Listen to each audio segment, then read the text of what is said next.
It feels like we're in a moment of global reckoning right now. In a world where some of us don't have the luxury of being safe, some of us have to be brave. And what it means to be brave is opening ourselves up to the possibility of transformation. Welcome to each one of you.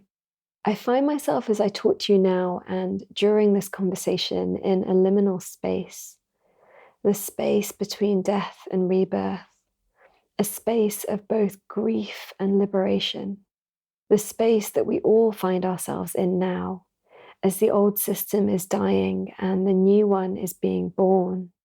These are spaces of deep transformation if we can be courageous. That is what this conversation is about. As I sit down with a woman that is very dear to me, and as we've been part of a small home group, having regular deep calls this past 6 months through these great turnings, it has been very special to share this brave space. My guest today is the Reverend Jennifer Bailey, who I'm part of the Community Weavers Guild with. Named one of 15 faith leaders to watch by the Center for American Progress, Reverend Jen Bailey is an ordained minister, public theologian, and a leader in the multi-faith movement for justice. She is the founder and executive director of the Faith Matters Network, a womanist-led organization equipping community organizers, faith leaders, and activists with resources for connection, spiritual sustainability, and accomplishment. Jen is co-founder of the People's Supper, a project that aims to repair the breach in our interpersonal relationships across political, ideological, and identity difference over shared meals. Since 2017, the People's Supper has hosted over 1,500 dinners in 135 communities. Jen is an ordained itinerant elder in the African Methodist Episcopal Church, the first historically Black Protestant denomination in the world. She enjoys good food, dancing like nobody's watching, and road trip adventures with her husband, Ira. This is a potent, powerful episode as I feel into what came out of this conversation. It feels like the relationship between people-pleasing and colonization is strong. Often those who come from immigrant backgrounds have this trait as part of white supremacy in action. I love the notion that those today from this background who are pleasing themselves are doing it as an act of freedom and protest. And through this, we open the field for more authenticity, courage, and strength as we really live from our hearts. And from here, we can co-create our future. Welcome to The Future is Beautiful, with me, your host, Amisha Gadiali. On this show, we explore the weave between politics, spirituality, creativity, and sustainability.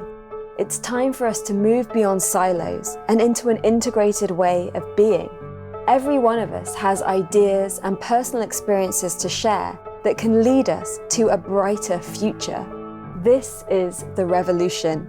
Despite the challenges we face as a global community or the pressures that we meet in our daily lives, when we stop and dare to dream, to ask ourselves the big questions and to share what we are already doing, we create the future that we wish to wake up for. That future is beautiful. I am delighted to be here with you, Jen. Welcome to The Future is Beautiful. Thank you so much for having me. I'm so excited to be in conversation with you. Just before we started, you said something about the greater moment that we are in right now. I would so love to hear your perspective on what exactly that is. Where are we? Yeah, so there's a story I often tell about election night 2016 here in the United States. It was around 6 o'clock Eastern time, and voting had just closed in the Eastern time zone, so on the East Coast of the United States. As I was seeing beginning returns come back, I just had this sort of energy rush over me where I collapsed on my kitchen floor. For context, this is like a week and a half after my wedding, so I'd just gotten back from my honeymoon. My partner and beloved, then very new husband was like, "What is going on?" And I was rocking back and forth, and I said, "I don't feel safe. I don't feel safe. I don't feel safe." And I could hear this voice, sort of like a whisper from my ancestors saying that we've never been safe. That was sort of the moment that I knew first that the election was going to go in a different way than I had hoped. And second, that rather than viewing that moment as a moment to be fearful, that we were being called into a season of courage and uncovering. There's a quote from the writer Adrienne Marie Brown that says, "Things are not getting worse, they're being uncovered. We must hold each other tight and continue to pull back the veil."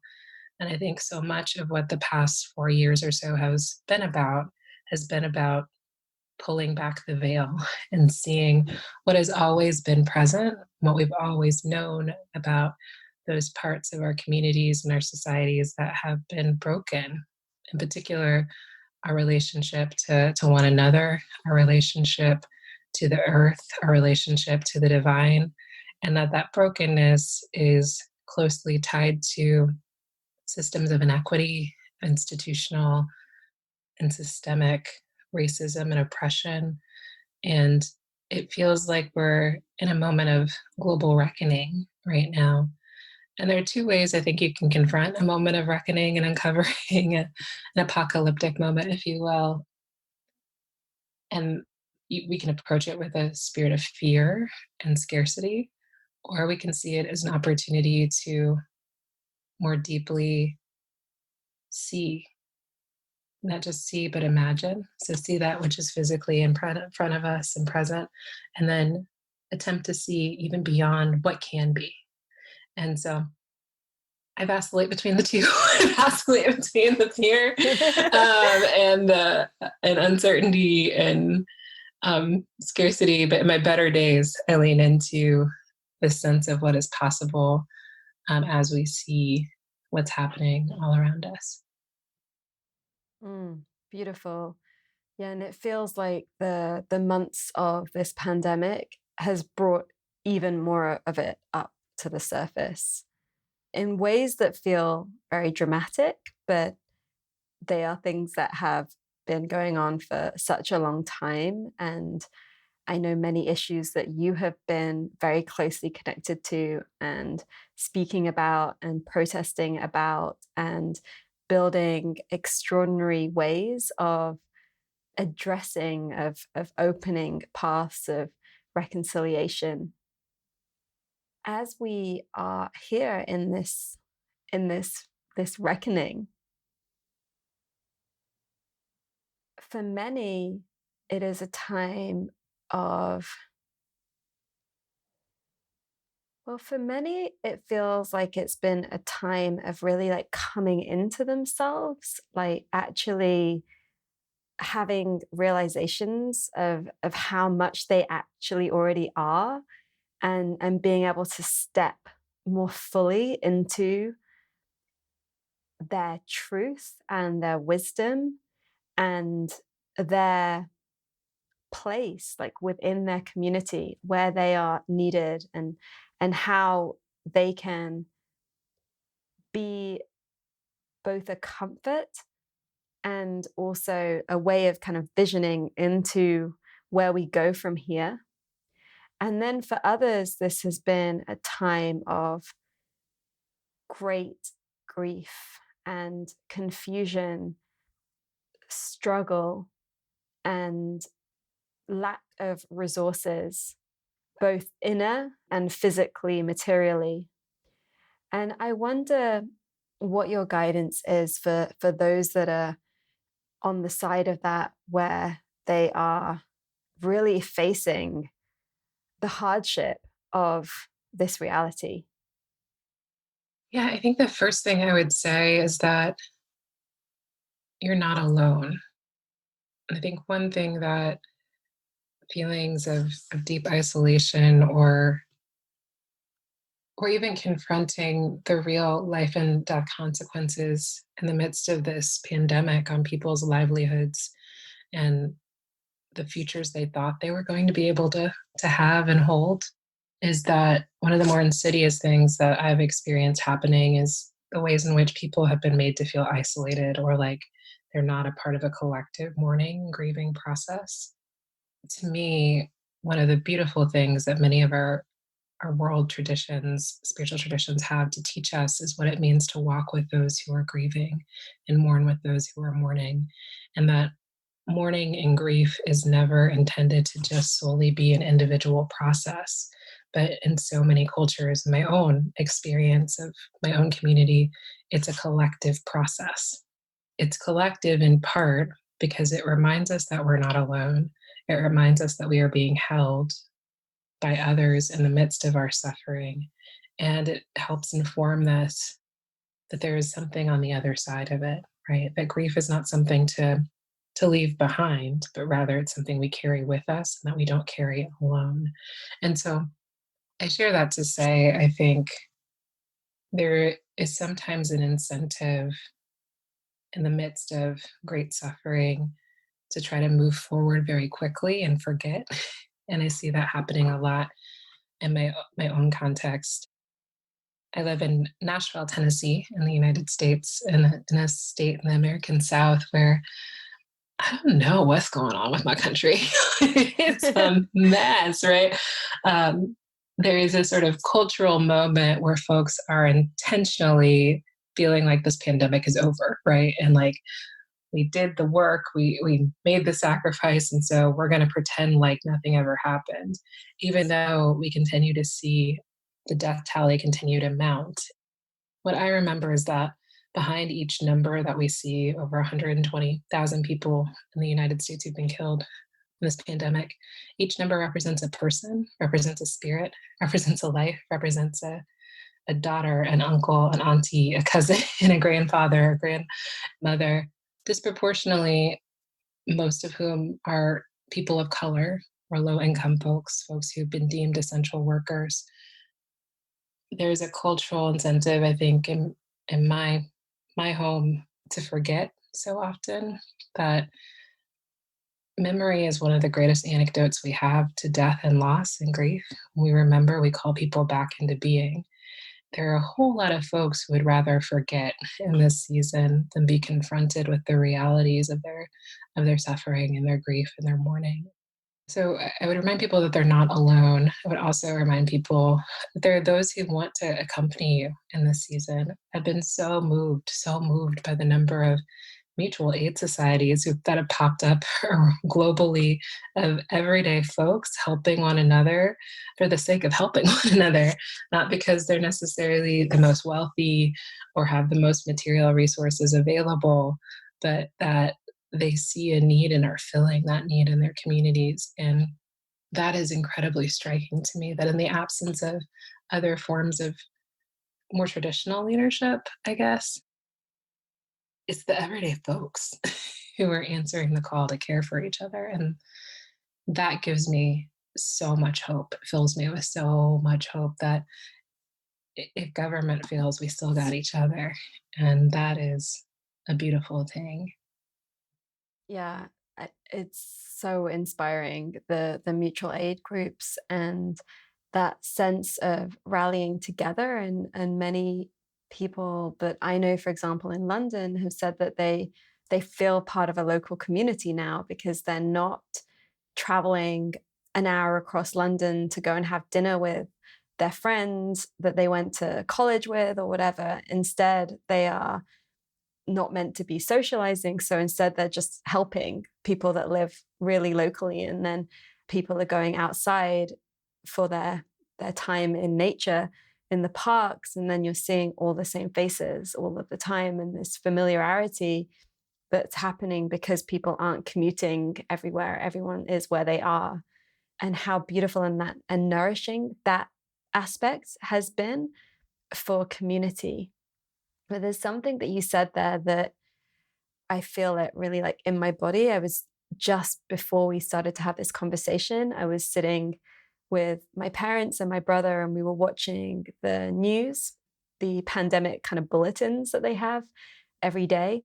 I don't watch them very often, but today I sat with everyone and watched, and I saw that the death number of these amazing humans' souls is over 42,000 here. And if you think what a tiny little island the UK is, what a high proportion. And then, of course, they're saying that the death rates are higher for BME, sorry, BAME. I always forget my acronyms that I'm supposed to identify myself with. Like, what am I? And the term that's used on the news in the UK is BAME, which is like Black, Asian, minority ethnic. In the United States, we've transitioned. We're now BIPOC, so Black, Indigenous, People of Color. Yeah. So I know you're talking about non-white people. Yeah, totally. No, I had the same thing when I first saw POC, and I was like, I thought that in the 80s we couldn't say people were colored. And now we're bringing that back. Okay, cool. Yeah, and being somebody that is very international, I am very familiar with the BIPOC term. It's the woke term on Instagram. Exactly. Amongst the anti-racism influencers and that whole thing that's happening, which I'm sure we'll come back to in a moment. But as I was watching this news, they're saying like BA I still can't say the acronym today. BAME people are more likely to die from the virus. And that part of that, of course, is systemic around care. And then another part they're saying is genetic. As I watched that, I'm like, really? So this like pandemic that is meant to be this great leveler of society that is, we're in it together. And then somehow there is something about this virus, which means that it is disproportionately killing people that are not white, and that it's not just to do with the systemic circumstances, but it's to do with our genetics. And as I watch that, I'm like, whew, we're not safe. When you say like, we're not safe, and I'm like, wow, even this. Yeah, I just want to take a few breaths with that, like how that feels. And I think of everyone that is not white, like when they keep hearing that message on the news that like you are disproportionately likely to die from this virus, like how that feels. Mm.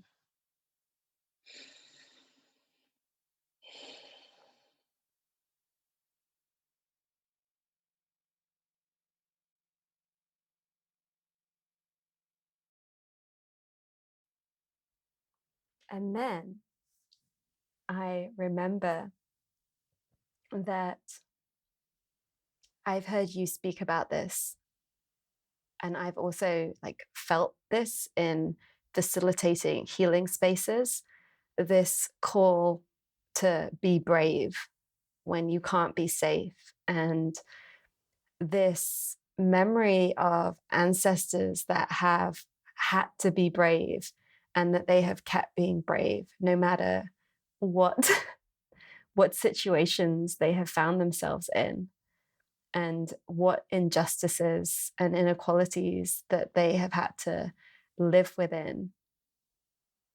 And then I feel super proud to be carrying in some way those brave genes. Yeah, I think about, one of my dear colleagues at my organization, Faith Matters Network, Mickey Scott Bay Jones, talks a lot about this concept of brave space. In a world where some of us don't have the luxury of being safe, some of us have to be brave. And what it means to be brave is opening ourselves up to the possibility of transformation, right? It's about opening ourselves up to the possibility of being able to, just thinking about Mickey wrote a poem called An Invitation to Brave Space that I might just recite now, because it's one that has ground so much of our work together at my organization, Faith Matters Network. It's called An Invitation to Brave Space, and it says, "Together we will create brave space, because there is no such thing as a safe space. We exist in the real world. We all carry scars. We've all caused wounds. But in this space, we seek to turn down the volume of the outside world. We amplify voices that fight to be heard elsewhere. We call each other to more truth and love. We have the right to start somewhere and continue to grow. We have the responsibility to examine what we think we know. We will not be perfect. This space will not be perfect. It will not always be what we wish it to be, but it will be our brave space together, and we will work on it side by side. And in the multitude of spaces that we've held, whether those be healing conversations with non white women who've experienced the trauma of the reality of living as a non white woman in the world, right?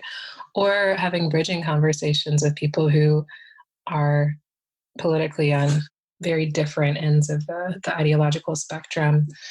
What I love about Mickey's words is that it invites us into the conditions of possibility to imagine how we might create community together, despite all of the things that would otherwise prevent us from being on one accord.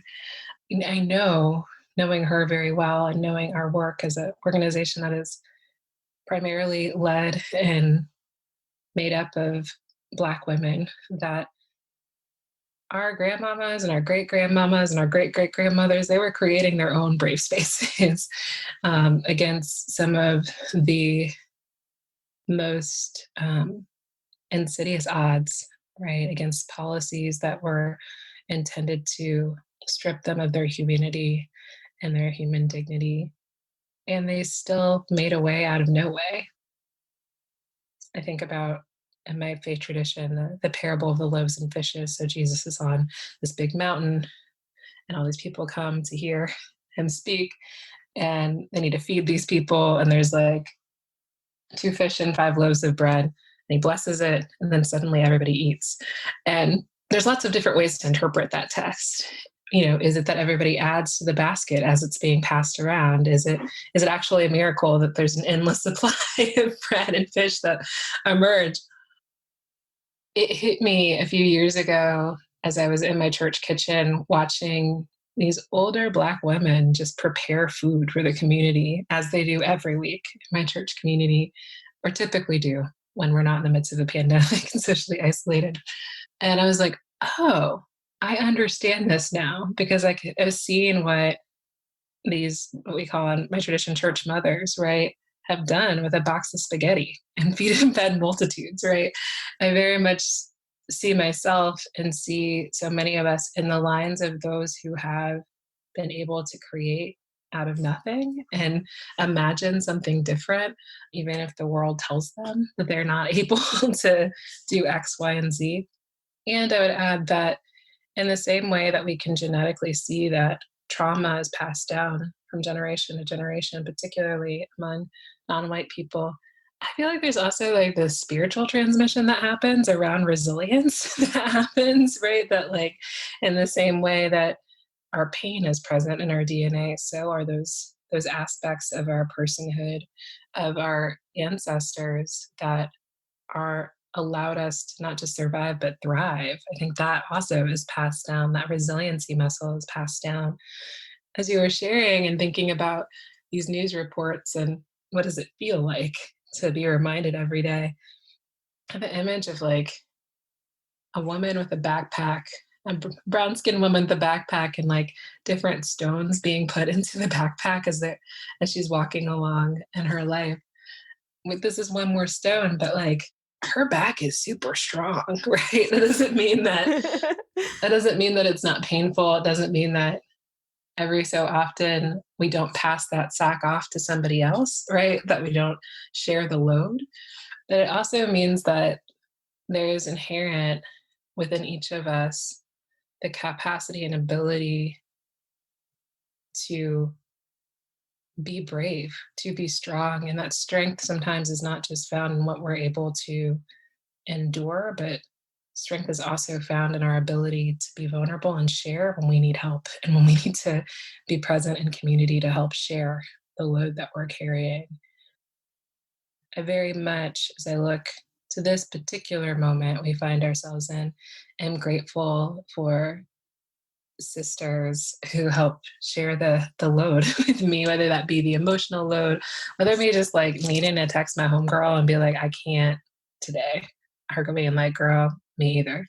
But there's something about experience of sisterhood in this moment that I think allows us handle it, to handle it, I think, better than some others do. I really love being Black. I really love like being part of that. I emerge from a family and a culture and a people who are wild in some ways, but in other ways are deeply resilient and loving. And I'm the child of those who survived, right? When they weren't supposed to. There's a very popular t-shirt that says like I am my ancestors' wildest dreams, right? Like they're so I hold all of that and the complexities of this moment. And in talking to so many elders over the past several weeks and months, hearing the hope of possibility in their voice, particularly given the sort of current social movements and uprisings we see happening around the United States and globally, people who've walked through the civil rights movement and the anti-Vietnam War movement in the US, people who have seen a lot in our movement spaces saying that they feel more hopeful than they have before is striking to me. Again, fills me with a sense of joy and possibility at a time that otherwise I think is characterized by fear and uncertainty.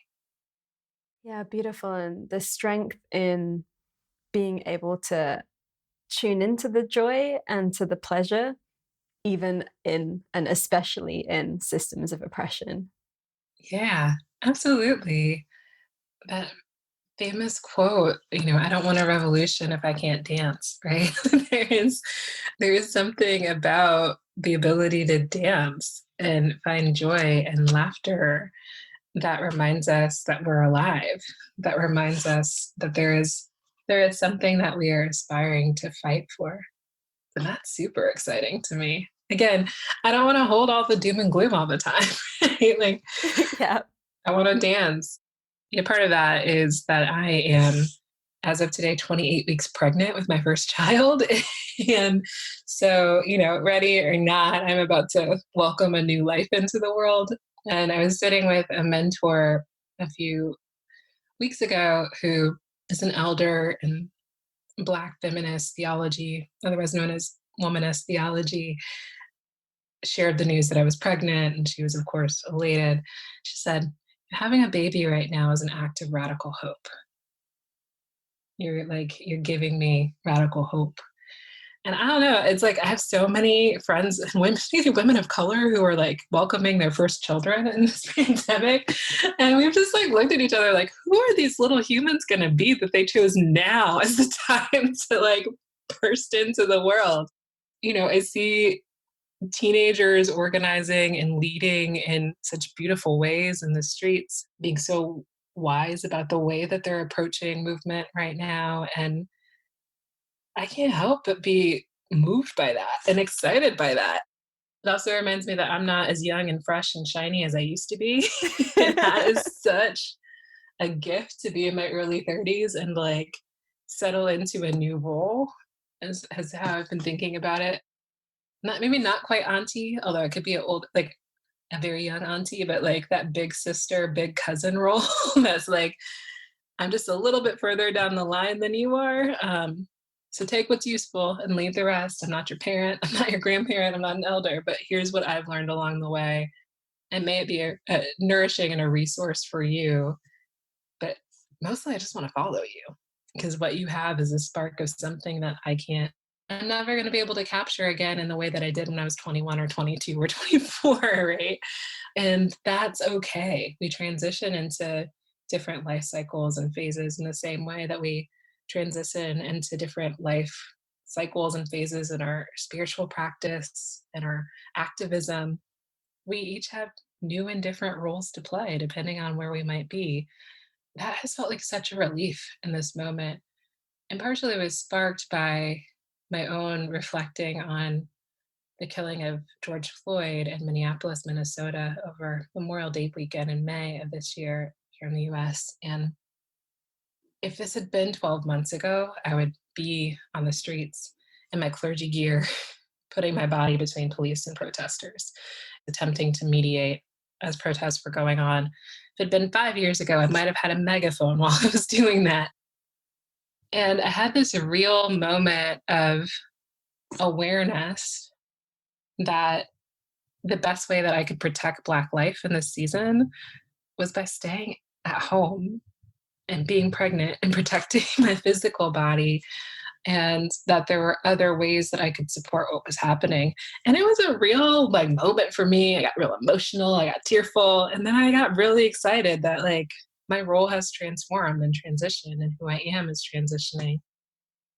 It just gave me such new and keen insight into the way other people experience movement moments. I've been learning so much from the disability justice community around access and what it means to participate in movement when your physical body won't allow you to be on the streets. Right? I've been learning so much from others, and yeah, there's something beautiful about the radical hope of both giving birth to new physical life, but also this moment which feels like it's giving birth to new possibilities about what we will and will not stand for anymore. And this moment of mass mobilization and protest, even though like the mama to be in me gets real anxious when I don't see people not wearing masks, like not social distancing in these moments where I'm like, there's still a pandemic afoot and like people are sick and like, let's be as safe as humanly possible in this. That gives me so much hope. It's not a hope born out of like a type of blind optimism or naivete. It's like a deeply felt spiritual hope that realizes, born out of struggle and ancestral wisdom and spiritual practice, that says like, yeah, things will get hard again, but I'm seeing something in real time that is giving and illuminating the possibilities of what can be. And that to me is what a time to be alive. That's what it feels like. What a time to be alive. For sure. And this is the time that we're alive. And so this is the time that we are the ones that know how to be in this moment and create in this moment and move towards the next. And I find it so potent to remember that just like your little baby and all the babies that are coming in now, so we chose to be, the adults at this time. Yeah.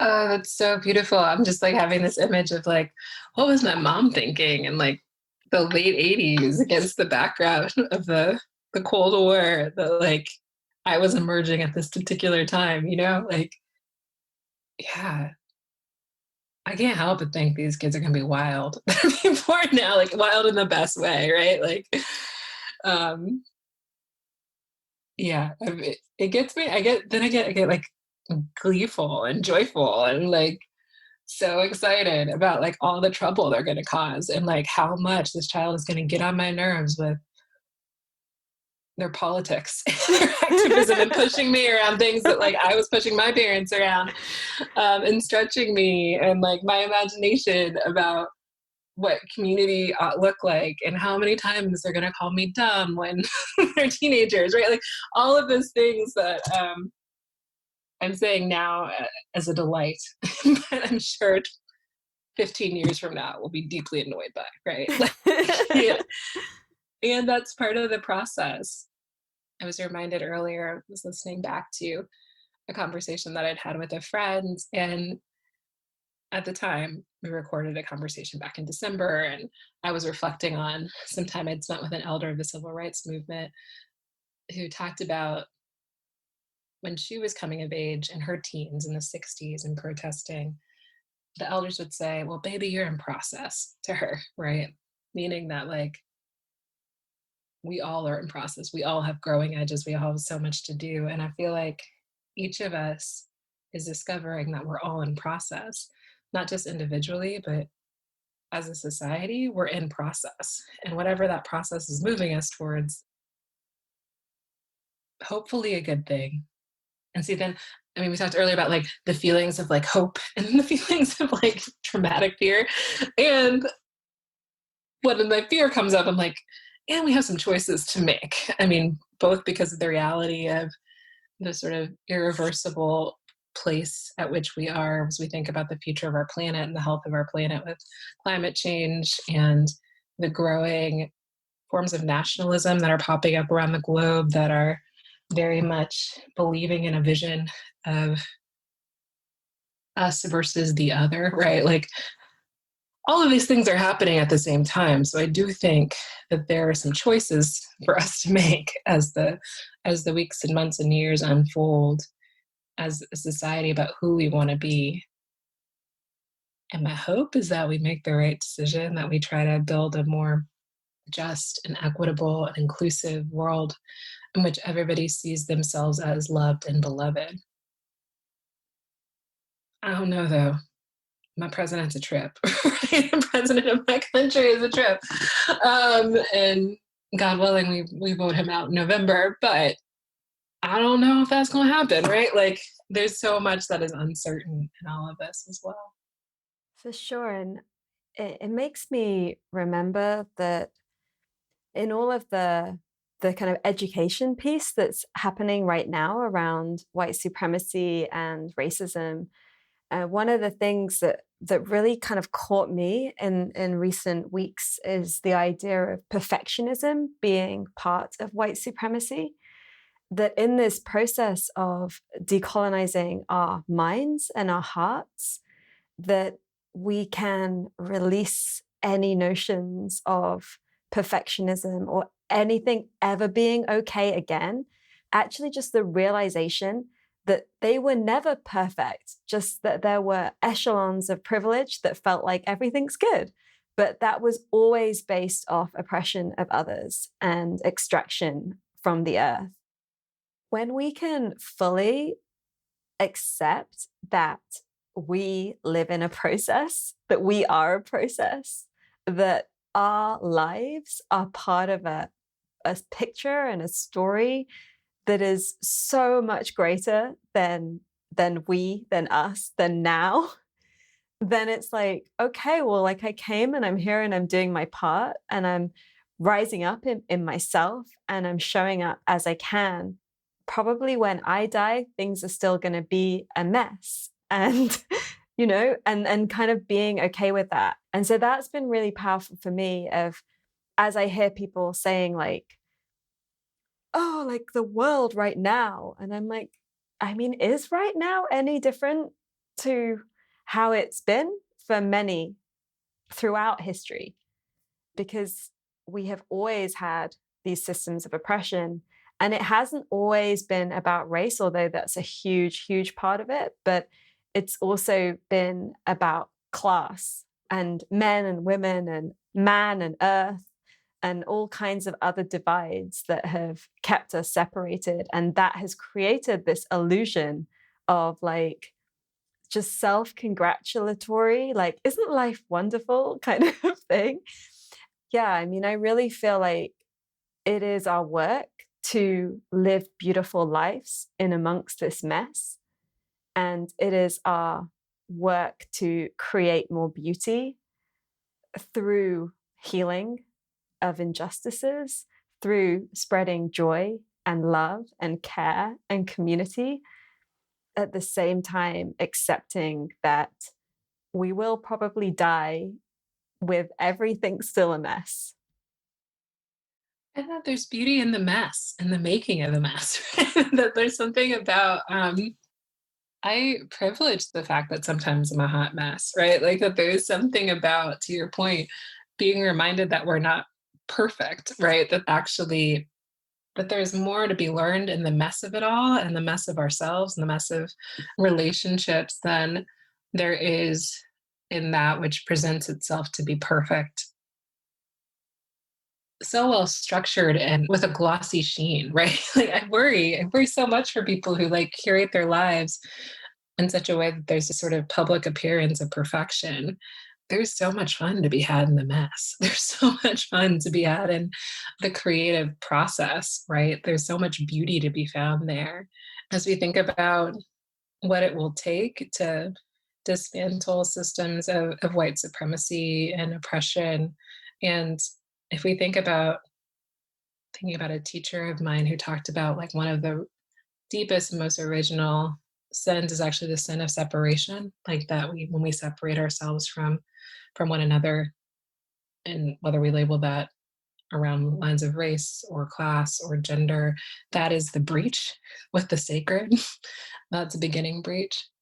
I think there is so much as we imagine weaving back from a space of separation to connectedness.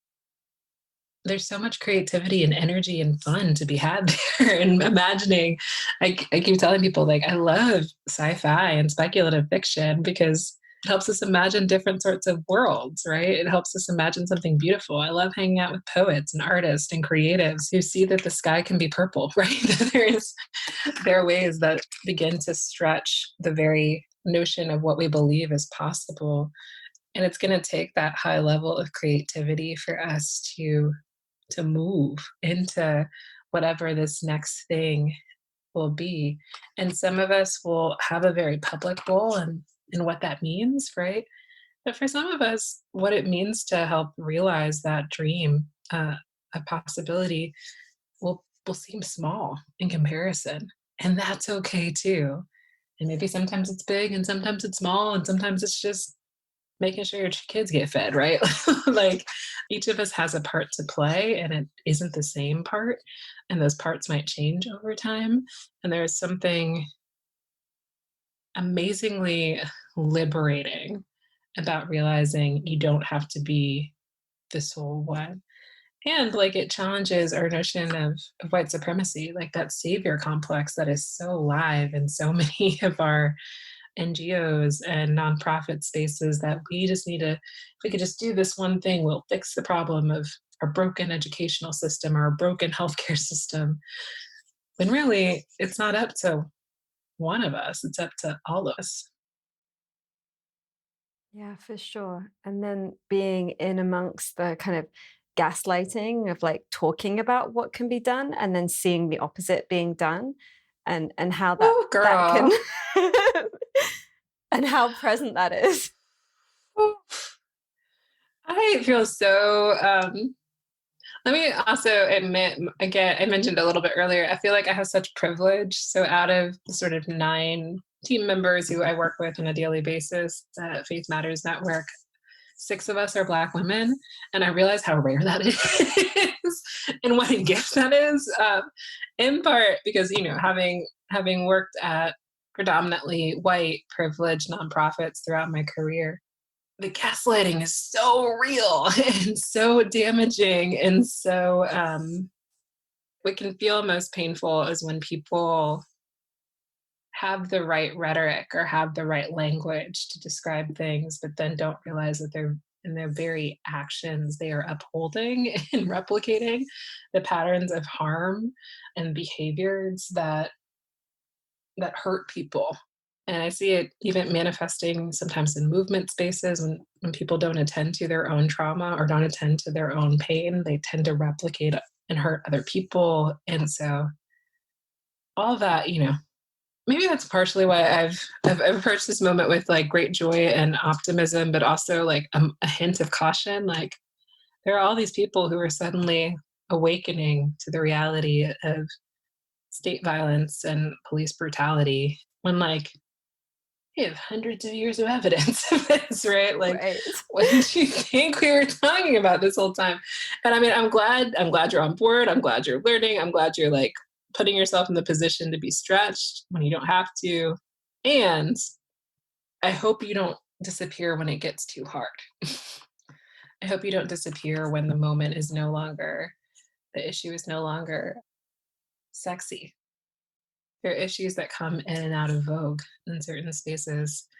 My life and the life of my future child depends on the conversations that we're having now, right?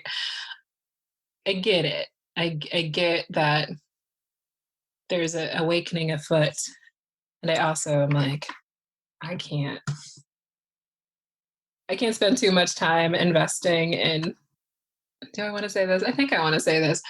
I am so happy that there are all these white people who are newly awakened and on board, and I hope your learning process is going well. And I'm happy to accompany you. I'm part of that, but it can't be my life, right? Like, I'm so curious for you how you see some of that. That you use the particular word gaslighting showing up in the spaces that you inhabit around these questions.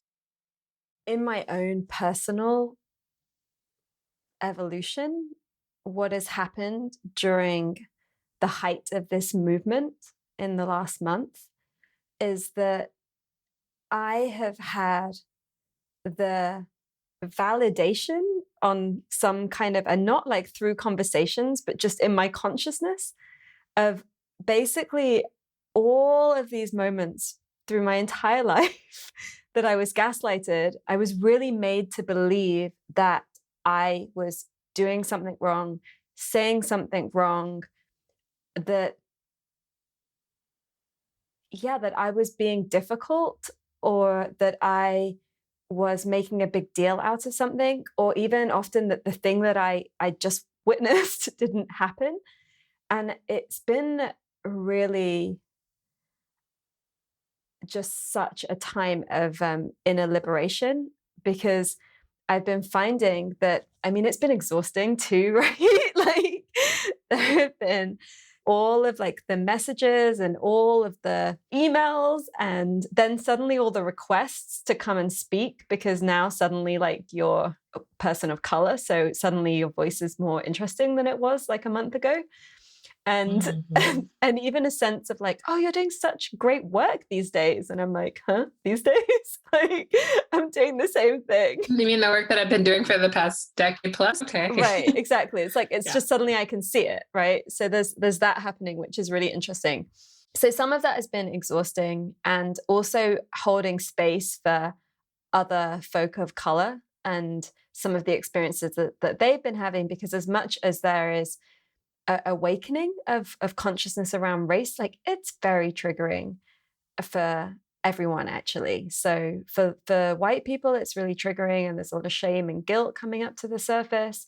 And for Black and brown folk, it's like triggering because it actually just brings up trauma and past memories. And a lot of that's happening, like even through just dreams, and you're like, or just remembering like a moment of something that happened when you were 3 or when you were 7 or when you were 25. Or, you know, seeing something in one of your elders, like seeing something that they had experienced and seeing that as a child, and that pain.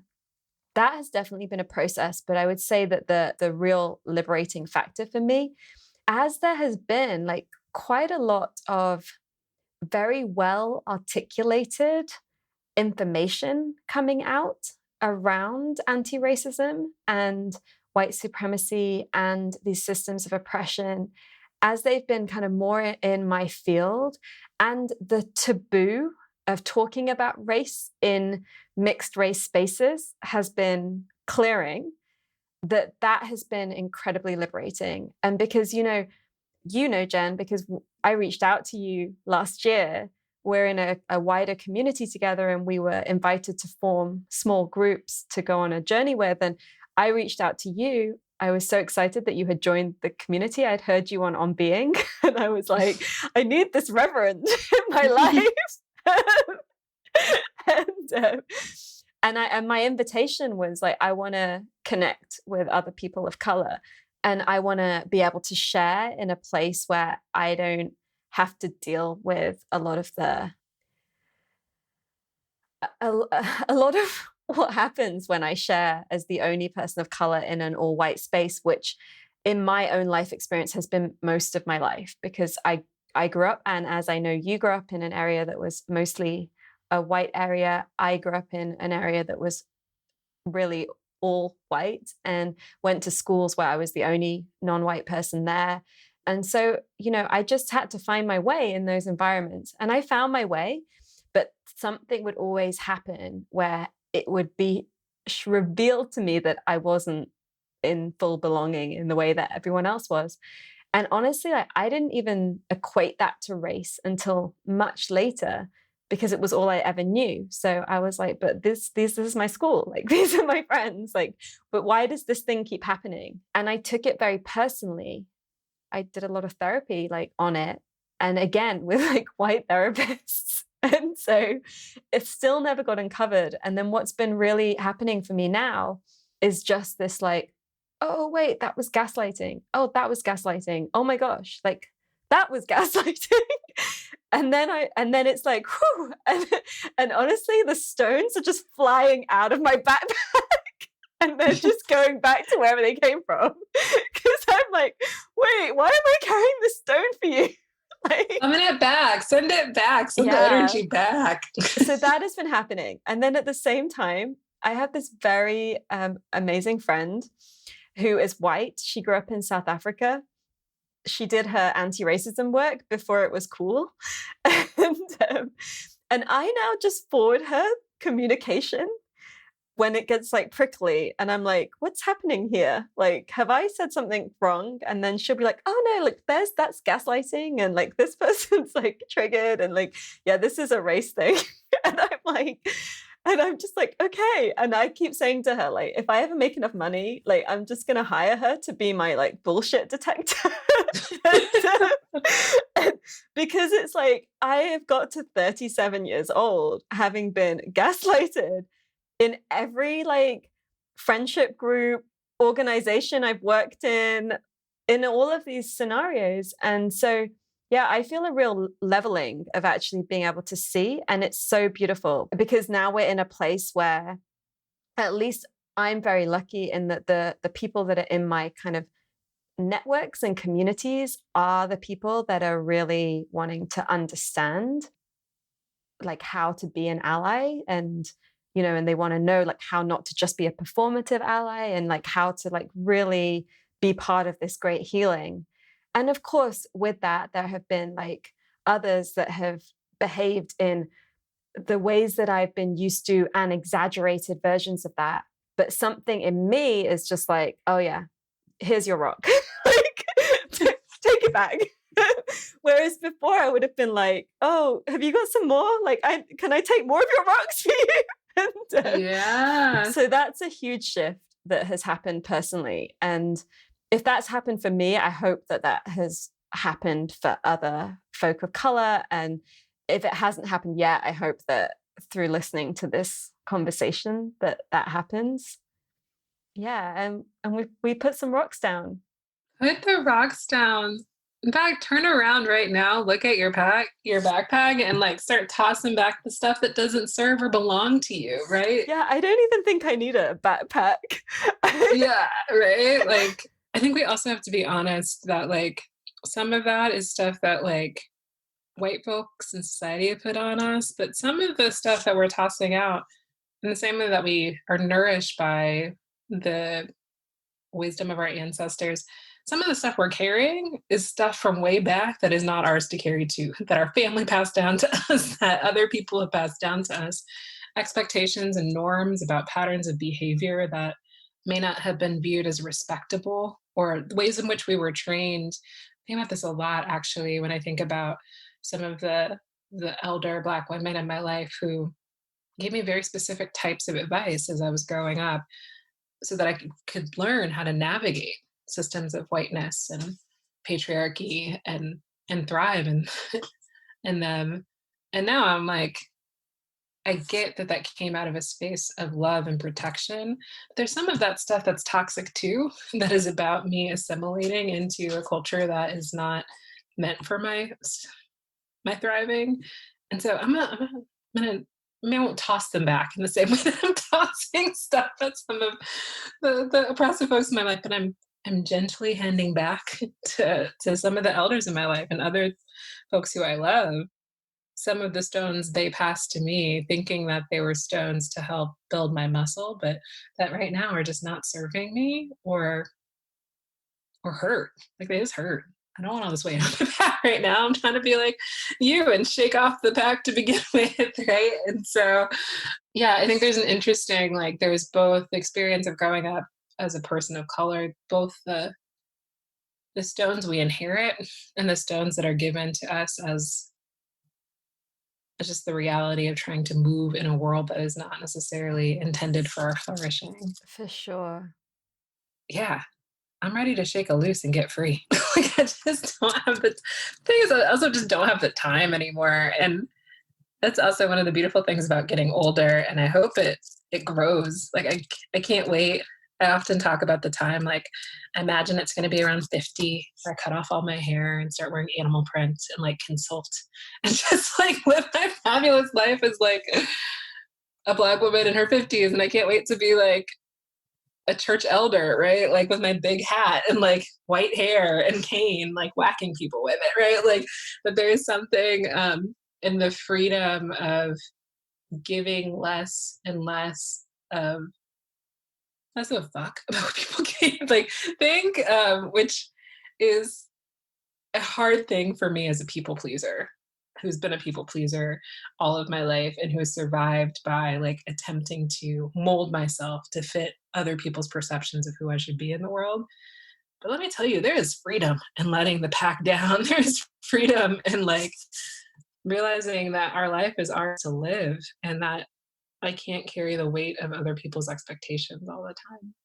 For sure. And as a people pleaser in recovery, and as an Indian woman that is not living, when I think of like the life of even just one generation above me, let alone like two, I mean, it's like unimaginable the freedom that I have. Like the fact that I'm here sharing my opinion with anyone all over the world that might be listening. Like, what? Like, Yeah. because in my culture, like women's opinions were only shared in the kitchen with other women whilst cooking. And realizing that these like oppressions are not things that are perpetrated only by white people in our current lives or even in our immediate history, but this is like a systemic thing in each one of our minds because this is the world that we live in. And so every single one of us has to go on that process of decolonization. I know that I had to go through a process of anti-Blackness as a brown woman because I grew up in a culture, like not just the white British culture that I grew up in, but also like the Indian culture, which has a whole other like layers of racism within it as well. And so we're all in this together, as in the healing part. That is definitely something that we are all in together. But the thing that's really struck me about people pleasing is that the time of people pleasing is over as everything is revealed at this time of like really like how it is. This is the time for us to really like step into our truth and realize that when we people please, we hold ourselves back for the perceived pleasure of someone else. But if we are not being true, how can they really be getting pleasure out of that or on like a Mm. deep level? Like their ego may be satisfied, but their soul will not be. And so, how do we step into our lives like where we are, we're working for our souls, not our egos and not other people's egos. And we are serving their souls, even if it feels like we're not doing the thing that's expected of us or we are letting somebody down, but that actually on an invisible level, we're doing the opposite. And I feel like that's something else that has come very much into my body during this quiet time. Mm. It's really resonating in my body right now as well on a spiritual level. True people pleasing to evoke pleasure in the other has to be rooted in a space of truth, right? Like in true and authentic relationship. That means not shying away from the tough part of relationship, from the conflict, from the disagreement, from just the unpleasantness that comes with this moment of decolonization and uncovering in all of our minds. And I'm thinking about like what a gift it is when you're in relationship with people who can be honest with you and with who you can be honest with and fully honest with. And that honesty is not leveraged as a bludgeon to like beat you into submission afterwards, right? Or used as a weapon to harm you afterwards, but is held. What a gift. Your words are like, I'm really feeling that on like a bodily level. It's a lesson I need to take in ahead of this baby. Maybe this is like a truth telling baby I have. It's coming out. It's like, get ready. Your fragile little ego is going to get hurt a lot in the next 18 years. And it'll be from a space of love. Because the most honest people in the world are like 2-year-olds. They don't care. They don't care. They will tell you if they don't like something. They will tell you if they think something's ugly. They've not developed those sort of filters yet. So maybe, I'm halfway joking, but I think there's a lesson to be had in all of that about what it means to live in true and authentic relationship. Hello. We're taking a short pause from the conversation. On behalf of our team and our community, thank you for being here and co-creating The Future is Beautiful. Much dedication, love, and time goes into the production of this show. We believe in being advertising free in a world that's always trying to sell us stuff we don't need. And so we make this show with you and for you, thanks to your support. There are 3 ways you can be more involved, so we can share the vision, wisdom, and creativity here as we explore what it means to be a human in this time. You can support the podcast by sharing it with your friends, posting episodes on social media, and doing iTunes reviews. You can support as a patron by making a monthly or one-off donation of your choice. And with this, you join the Global Patrons group and monthly video calls where we share connection and insight. You get to know the other amazing patrons from around the world, their stories and their work, and you offer direct support to me and the team, as well as being brought into the behind the scenes of creating something like this. It sounds like a lot, but it's as much or as little as you want to get involved in. You can become a member of Presence, our membership collective of care and practice, where we explore how to embody the themes of the podcast with workshops, calls, special events, tree whispers, and powerful tools, practices, and rituals that you can bring into your life. This is open to absolutely everybody as we create an inclusive and diverse space that celebrates well-being as a human right, where we explore together what it means to be creative, courageous, and connected to ourselves, each other, and the earth. This is about embodying sacred activism. We love meeting patrons and Presence members and how being part in this way weaves our lives together as well as making this show possible. If anything from this conversation has moved or inspired you, please get more involved. All information can be found at www.thefutureisbeautiful.co/community. This show really can't go on without your patronage and Presence membership, so please do make it happen. And now, back to the conversation. The alchemy of these moments is where spiritual realizations come to my body. Like sometimes it happens in meditation and in practice, but more often than not, it happens in community and in that live alchemy. Yeah, I'm always so grateful for the opportunities to converse on this level. The question that's coming up for me is, particularly as we think about this moment of racialized reckoning, I wonder what it will require for people to have, back to this notion of authentic relationships and conversations about race moving forward.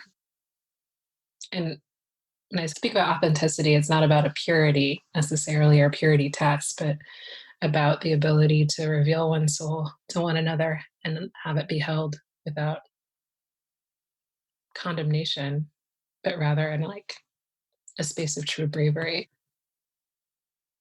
And with whom do we, and like who do we invite into that intimate space? Because I do think there's a fine line between how we navigate it in our personal relationships and with people who we love and love deeply and are in close kinship with, and the ways that we have a conversation about it on a broader, more systemic level that doesn't lead to like undue emotional labor happening for the bodies of some people and not others.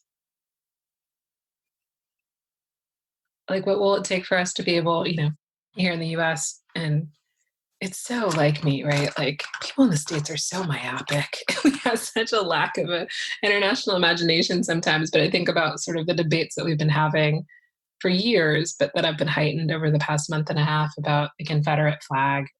I don't do other countries like fly the flags of people who rebelled against the nation state? Like, it's just a very weird thing. Firstly, we have a queen and a royal family. And secondly, we have a night called Guy Fawkes Night, Bonfire Night, where we burn on a fire the head of somebody that tried to blow up the Houses of Parliament. Yeah. What? So part of what I'm getting to in mentioning Confederate flag is like, how do we unpack and tell the story and the truth about this history? Like, we weren't flying the Confederate flag in the same way before the 1940s and 50s when the civil rights movement started, right? Like, a lot of the Confederate monuments that we see going up around the country or coming down around the country were constructed not in 1870 as a memory to people who had passed away several years ago before in the Civil War, but in the 1930s and 40s as literal symbols of white supremacy, right? To spark fear in Black populations. And so, like, how do we have an honest conversation about that when the default position is for folks to get defensive? And as we just said, I don't know that I have time to deal with people's defensiveness right now. Like, I just don't have or maybe we're going full circle here. It's just not my role to hold those spaces in this season. Yeah, it's so interesting because in this space of the anti-racism education piece that's happening right now, like there's a big thing around like, don't now go to every person of color you know and be like, tell me your experiences of being a person of color. And there's this kind of sense of how like the books and the resources are there and the white folk need to go and like do their work. And I'm really grateful for that because I have already found it like a lot without having that extra part. And then I've also felt moved to share things like resources and share parts of my story that I feel might help to build bridges and to open up understanding. I'm also holding that there is a time in the not so distant future that when this kind of education piece becomes more understood, that we can have conversations that are, yeah, of course they're going to be challenging, but like that are, it's like I'm trying to find a non-colonial word. Like I want to say productive. I'm like, wait, I don't mean productive. And then like, I want to say safe. And I'm like, I don't mean safe. And I don't know what the word is, but like that is that next level of a coming together so that this moment doesn't create more polarization. Yeah. And we don't know yet because we're still like we're in such a baby place with this particular chapter of this movement, and it's one of the biggest chapters that we have ever been in, not just in terms of like physical like bodies on streets, but in terms of language changes and that inner consciousness piece that's happening. I want to come back to these words which I read to you when we had our last session in this home group that we're part of. When I read this, it completely made sense to me of what I'm doing and why I'm doing it. And also it made that gaslighting piece kind of, well, not just the gaslighting piece, but that experience of somebody being like, tell me about your pain, and then getting so triggered by hearing your pain that then they end up making it a zillion times worse. And I have been in that scenario so many times that I'm really grateful to be able to put the boundaries up and say, like, actually, I choose when I talk about this and who to, that my story isn't just available to you whenever you want to hear some of it. And I'm going to really feel into my body if this is safe enough, I'm going to say, to reveal. Like, because if we accept that it's never safe, that I feel like by sharing here in this way with this person or this group of people, that I can also be available for whatever that brings up. That's like an interesting next step. And I feel like somewhere in all the fatigue, I know that many people of color have been feeling, I wonder if we're also receiving like the codes of how to do that for the next stage. But this quote, which I now have found out is written by Dr. Alexandra Solomon. And she says, when you debate a person about something that affects them more than it affects you, remember that it will take a much greater emotional toll on them than on you. For you, it may feel like an academic exercise. For them, it feels like revealing their pain, only to have you dismiss their experience and sometimes their humanity. The fact that you might remain more calm under those circumstances is a consequence of your privilege, not increased objectivity on your part. Stay humble. And for me, it's not just privilege, but it's also like empathy and sensitivity and being able to understand that many of these like systems that we talk about have like very real human consequences for people. And those people are not numbers again. Those people are a father, a mother, a sister, a grandparent, and they're all trying to get through their day and make enough money to bring the food on the table and all of that. And it really spoke to me of why I started this podcast in the first place. That when I was 22 and I was working in politics, I'd spent the year interning in the US Congress and then in the Houses of Parliament. And I was all set to be in the main hub of politics for this lifetime.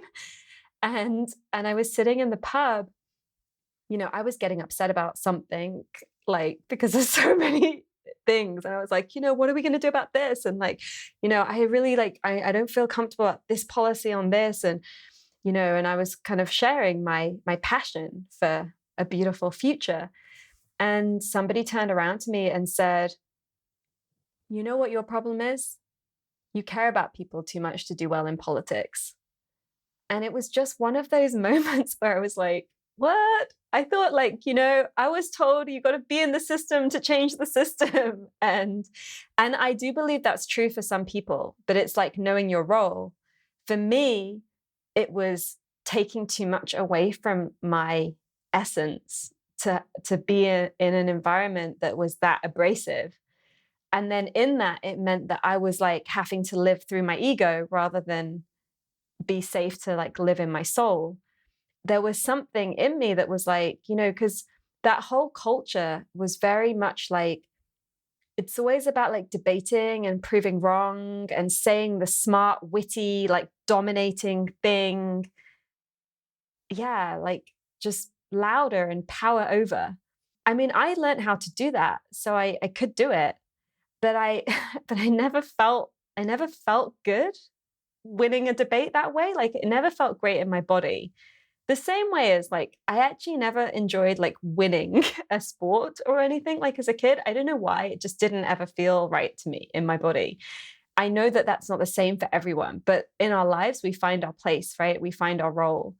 And so then for me, actually wanting to create these spaces where it's all about listening and coming into the soul and like what is that wisdom that is there, and like what happens when I don't interrupt you and I don't need to win, and then you can speak and we can have a pause and you can speak a bit more, that no one even needs to remember like what was said in this conversation, but something in their insides will shift and transform, because that is the quality of this conversation.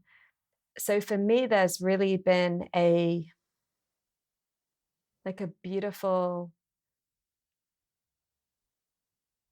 extra moment of permission through what is moving and waking. And then as everyone's talking about listening, and I'm like, oh, I'm hosting a workshop called The Art of Deep Listening, which is a project that is around people of color and listening. It's called Listening to Each Other, Listening to Earth, that I've been formulating for months, and it just happens to be coming up now.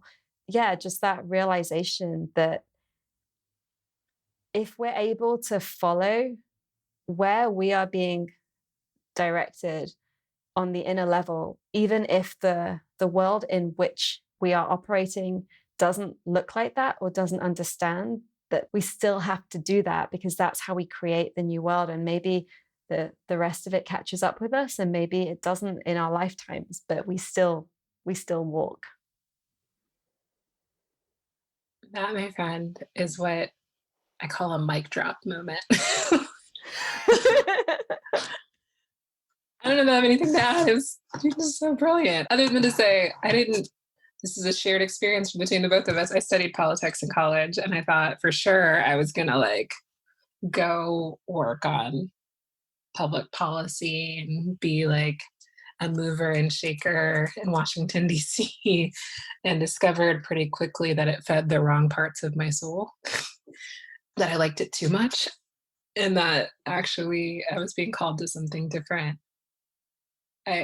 All that is to say, I resonate that both there was a part of me that liked it too much and a part of me that knew my soul was destined for something different, which meant I needed to get out of there as soon as possible.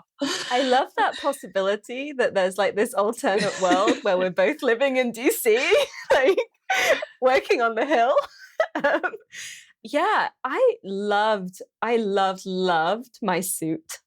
I had this really this skirt suit and the shirts and these pointy black stilettos, and I would strut down those hallways with such power in my body that I was changing the world. And I completely resonate.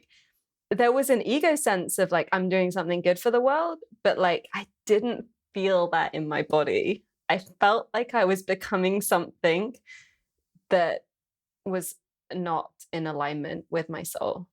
Yeah, for sure. And I'm so grateful for the friends that I have that are working in those spaces who do not have the same sort of power hungriness. I think a 22-year-old version of myself would have completely caved in and been all into the craven sense of wanting to win all the time in my power suits and my heels and strutting very aggressively down the hallways of power. Right? Look at us now being all spiritual, thinking about holding spaces for community.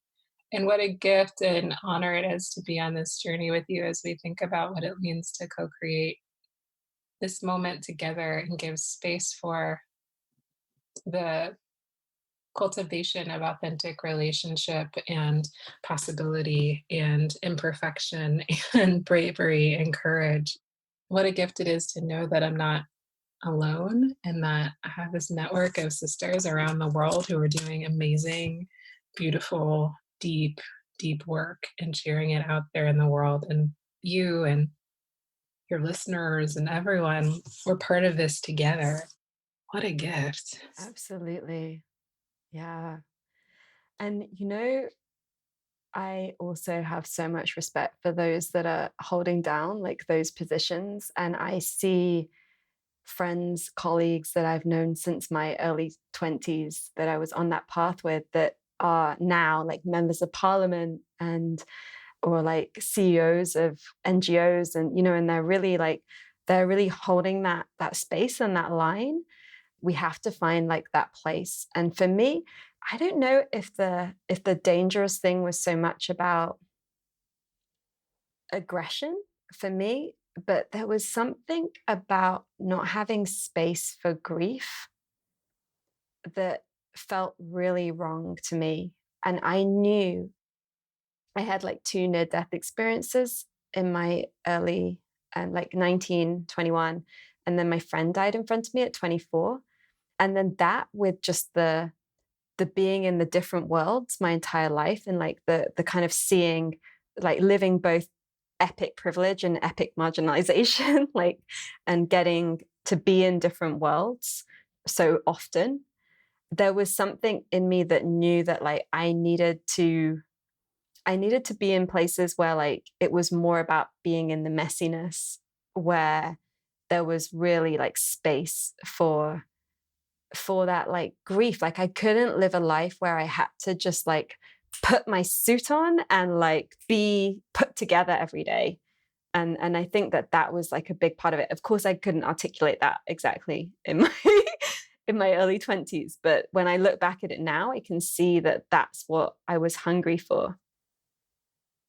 I want to talk about, as our closing part of this conversation, how you went then from politics to, well, actually, I'm just going to be like a young, cool, hip reverend. Oh man, that is the subject of like a 4-hour podcast. The first thing I'll say is anybody who tells you that they are called to spiritual leadership in some way, shape, or form and does not have a story about how they ran far, far away from it for a long time, like just Oh, don't. yeah. I'm highly suspicious of folks who don't have that moment of wrestling and reckoning, in part because it speaks to me about like people's desire for power just manifested in a different way, if not wielded responsibly. So I think a couple of things happened. I was in my early 20s living in DC in a big group house with a bunch of women who are still my favorite humans in the world, who I'm still very close to. All of us have taken different professional pathways, but very dear to me in the way that only people who lived with you when you were 22 and just trying to figure out like how to cook dinner for yourself and pay bills on time are, right? So we were living together in this group house in DC. I was working for doing a fellowship with a policy organization in the city. The time was winding down for my fellowship, and I had to make a decision about what my next step would be. Everything in me, I think, wanted to stay in DC. And at the time, was like had just met this guy I was really interested in, which grateful things don't work out. Like, I had this whole like plan in place. Ended up actually taking a job because of the job market back home in Chicago, working for an interfaith nonprofit that I'd been involved with in high school when I was a teenager. And a series of things happened within the first 2 months of me moving back home to Chicago, which is where I did secondary school. A very dear friend of mine got very sick, was in the hospital. Yeah, that was just a very tough period in his life and our collective lives. I started going back home to my home church, which was this place that had been very formative for me. I didn't like my job very much. I was looking for a pathway out already. I'd just been home for like a month or two, and I was like, this doesn't feel right. And I had a series of conversations, both it was being in the hospital with my friends day in and day out and learning about what it meant to be physically present and what the ministry of presence means and that sometimes ministry is not just about what you say, it's about how you show up in the moments, the big moments of people's lives. It was going back to my home church and having my woman who had been my youth pastor, who was then the associate pastor at my church, say, remember when you were 15 and you told me you felt like you were called to ministry? How are you pursuing that and thinking about that? And I was like, did I say that when I was 15? Like, what? And I'd got invited to preach what would become my trial sermon at a youth day. And it just felt right. And then it was also the element of like, my job was not what I thought it was going to be, nor was it what I wanted it to be. But I still had this sense that faith was going to play a really central role in whatever came next. So I think it was a convergence of these three moments in an 11-month period at 23. It was like, the pathway that I thought I was going to be on. Because again, I was trying to find my way back to DC. I was trying to find my way back into this preordained sort of sense of what my life should be that just didn't fit anymore. I was being transformed whether I liked it or not. And when I would go back to DC and visit my friends and like have a weekend and each time I went back, I would love to see them and spend time with them, but it just didn't feel like it was quite my life anymore.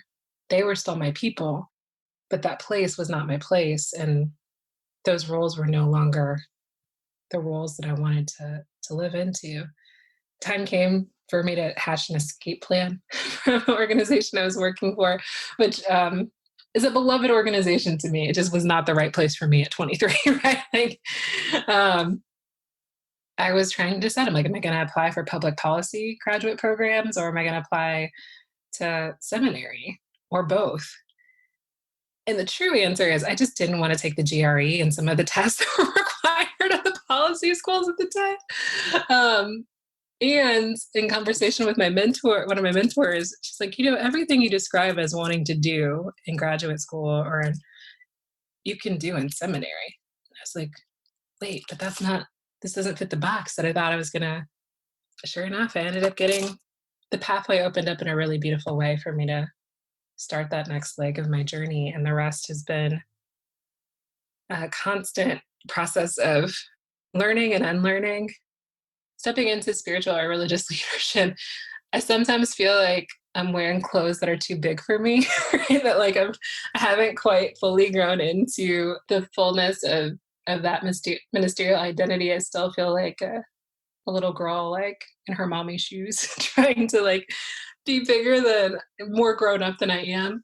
And over the past 5 or 6 years, it's been a real joy and delight to step out of trying to wear other people's shoes and like wear my own and figure out how this identity of spiritual leader fits me and fits this moment in all of my mess and my imperfection. And more than anything, feeling really humbled by the call to serve, the call of the Spirit to serve in this season, even when the church gets on my nerves or the folks, beloved folks. I say beloved a lot, but beloved folks in the organization I run get on my nerves, right? That like there's a certainty of purpose that I feel like I never would have felt in like fancy shoes walking down the halls of power in DC. There's a settling in myself that just feels like I'm where I need to be. And that feels like such a tremendous gift to have discovered at a relatively young age what my vocation is. My jobs might change throughout the years, but I feel very certain that my call is to help birth more healing into the world. And that feels really good. Although we would have been killer in our in our power suits and heels in DC, or you in Parliament, or we would have been fly. Let's not get For sure. Well, I think in my early 20s, I said I'd come back when I was old, which I thought was around 40, but I'm 3 years away from that, and I'm not old yet already to go into Parliament. So I don't know if that will come or if that's necessary, because I feel like there's this sense of politics and religion have changed in where they show up. I've heard you speak about, for many of like the millennials that are, not religious, that they do believe in a higher power, and that we gather, and there's the gathering that happens. I've heard you say in protests or in co-working spaces, like there are these new spaces that appear, these community spaces, which are that space. And the leaders within these spaces, it's the time of being a spiritual leader and being human and being kind of part of the space, not like above the space. And that's like a really interesting time to be in these roles.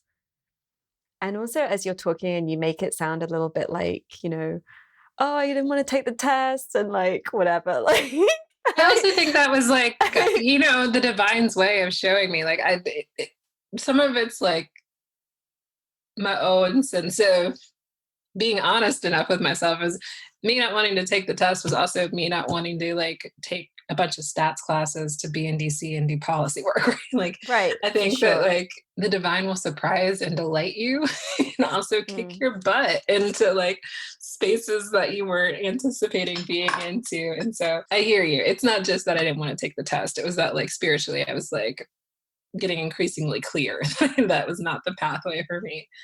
Although at 22, I thought I just didn't want to take the test, right? right, for sure. Yeah, I guess I'm just getting to that thing that there's like something inside of you that knows, even if like your ego and like even if you don't know, but like the woman that said to you when you were 6, like you're gonna be a preacher girl. And like that was already so alive in you. And it was kind of like finding the way. And I can really relate to like I've looked for so many like places, spaces, industries to kind of do this thing that my soul wants me to be doing. My mind and like my conditioning had no idea like what that was or like or where that fitted in. But this is also a time where like such new spaces are being created. And then what I love about your work is that you are revolutionizing an institution, that you are revolutionizing a space that exists and that, you know, holds like a lot of conditioning within it. And a lot of young people are turned away from these spaces. And I really love that you have gone into the church and you're like, but the church is for us and it's for us now, and like making the church relevant to your community. Yeah. One of the realities of this moment is this moment of making and unmaking institutions, right? And that I very much see myself as part of a growing ecosystem of spiritual work that is emerging in this season to meet people where they're at, and that sometimes that exists outside of the four walls of traditional religious spaces we've designated as religious space. I often say that I feel like millennials were called to be cartographers and help map like what was going on as things were as institutions were falling and things were shifting. And I'm at the place in my professional and vocational life where I'm so excited that like I really think these Gen Z kids are going to be the builders. Like if we mapped it, they're just going to build it and do it in their own way, right? And so I feel really excited about how that manifests in the world of spiritual practice and spirituality and community, and that it may not look like a traditional church service on Sunday morning, although I think those spaces are still deeply valuable as spaces of intergenerational spiritual practice. But it also might look like time at a pub, you know, planning a protest. It also might look like sitting in silence with people in their co working space as part of a grounding practice. It might look like one of the things that we've been doing a lot of work with lately at Faith Matters Network is around this field of movement chaplaincy. So training up a whole generation of people who know how to accompany and walk alongside those who are on the front lines of movement right now, right? There's all these new roles being born in this moment. And I don't think any one person or organization has full ownership over it, but we are in a co created space where we are creating the roles of the future right now. And that is delightful and beautiful, just like life is beautiful. Mm, thank you. Oh, Jen, it has been an absolute pleasure to share this time with you. We're talking on a day that I've had very little sleep, and I'm in like one of the rough moments of the Corona coaster. And we had the conversation like, oh, shall we have this conversation another time? And I said, no, I want to see what comes in this space of the vulnerability and the not feeling fully together. And as I felt into it when I was making that decision, this conversation has been soul nourishing. Well, anytime I get to hang out with you feels nourishing. So I'm just so grateful we got to spend some time together and be in conversation. And what a joy and delight it is to call you friend and to bear witness to all the ways in which you are making life beautiful for so many people. So thank you for the invitation to be in conversation with you and your community today. Thank you. And how would you like people to connect with you or find out more about what you're up to? Yeah, I probably like my comms person is going to be so mad at me. I didn't talk a ton about what we do at Faith Matters Network. I was like, I'm just talking to my homegirl. I don't know if I want to like plug our work. But if you are interested in learning more about the work that I help manifest in the world, you can visit our website. It's www.faithmattersnetwork.org. And you can learn all about it and how we're imagining a different sort of future that's grounded in spiritual practice and healing. So thanks so much. You're welcome. And would you like to share a little, just a little taste of some of that work that we can delve into? Sure. I mean, I mentioned very briefly our movement chaplaincy program, which is called Daring Compassion, which is all about how we create and train people up to provide spiritual, emotional, and physical accompaniment in these moments of protest and social movement. And so we have a couple of trainings coming up that are kind of 101 trainings. We have a very long class, it's about 16 weeks, where people can get certified. These classes are really intended to that are coming up are intended to be like triage moments, right? That respond to our current moment. So people can check that out. We have a number of different weekly offerings that we do, including something called midweek motivational moments that are present for people who just need to hear from an inspirational leader in the midst of all the chaos of their week. There's lots of stuff going on. It's so funny. As executive director, I feel like my primary role is to make sure like people get paid. So like, my brain is not on the programming all the time, but I swear it's like really beautiful programming that really wonderful people that I've been able to call colleagues and friends have been birthing in this season. So check out the website. Everything's there. And what a gift. And is the work open globally? Yeah, so we originally our first movement chaplaincy course wrapped up in February, and we had folks from 5 different countries who joined. So it has a flavor of being US focused, but we certainly are excited to welcome people from around the globe who want to learn from us. And more importantly for us, it's like take what's useful and apply it to your local context and then make it something beautiful for you and your community. We don't hold the work too tightly. We believe in sharing it as much as possible. Beautiful. Thank you again, Jen. Yeah, thank you. Thank you for spending your precious time with us. As always, you can find links to everything we mentioned in this episode, download our book, and discover so much more over on the blog. We don't believe in selling you things you don't need through this podcast, and so it's made possible with you, our community. If you loved this and would like to fund our show with a monthly donation or join our online group to connect with other listeners, please visit www.thefutureisbeautiful.co and click on Community and Support. Please also share with friends, hit subscribe, and leave us a review so we can grow. Those gold stars really help others find us, so these ideas can spread. Here is to us, creating a beautiful future together. The Future is Beautiful is made by an all-female team working voluntarily or on reduced rates until our listener support grows. If you have been moved by anything you heard here, please donate the equivalent of buying us a drink. All donations make a huge difference to us and will allow us to keep doing this and remain advertising free. Until next time, I leave you with this question. How will you create beauty in the world?